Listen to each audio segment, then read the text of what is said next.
Guys, howdy! Welcome to the channel. Today I want to talk to you a little bit about your Bitcoin security and make you aware of some of the ways I'm seeing that people are losing their Bitcoin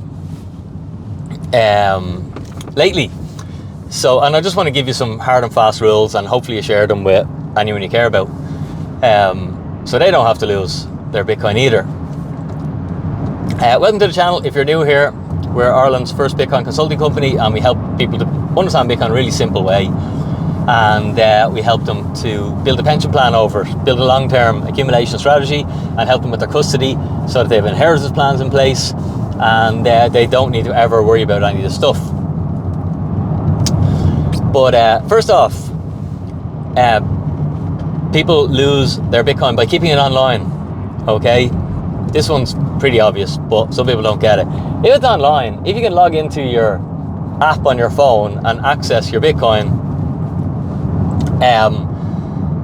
so can anyone, anywhere on the planet, if they manage to get your credentials, either through social engineering or through phishing or through hacking or malware, okay? So, you know, everyone starts step one. You buy your Bitcoin, you leave it on your exchange, and but in my opinion, you're missing the whole point. You're missing the whole point of this thing. You don't even own it. You just own numbers on the screen. You don't know if the collateral is there.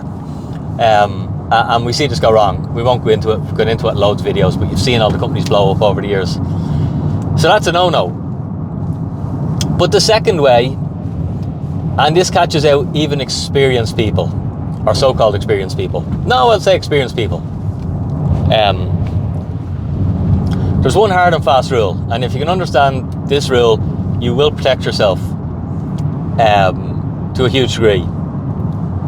If you go down the route of self-custody and you remove your Bitcoin from wherever you purchase it from, and you're going to custody it yourself, there's numerous ways to do this.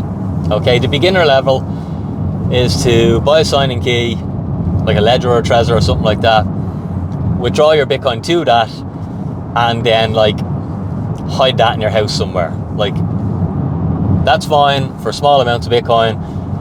No one in the right mind, I don't think, everyone can do what they think is right. You know, it doesn't make sense to be custodying large amounts of Bitcoin that way.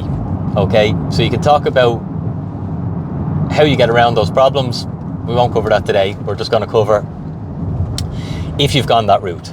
So if you are in control of a private key, here's one simple rule. Never put your private key into a computer.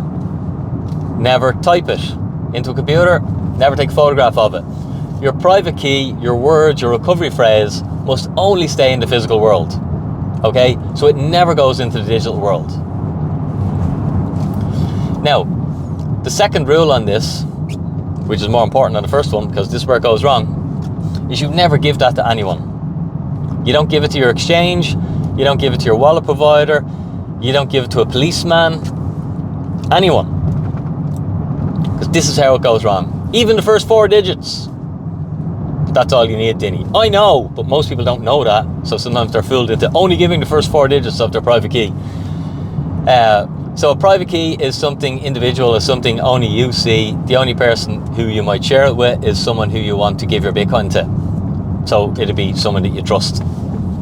So if you call it out over a telephone call to someone who you don't know, who you've just met, who's just contacted you, and who you think is saving you from some event that they've orchestrated through social engineering, you are in the process of losing your Bitcoin, and you should hang up the phone call immediately.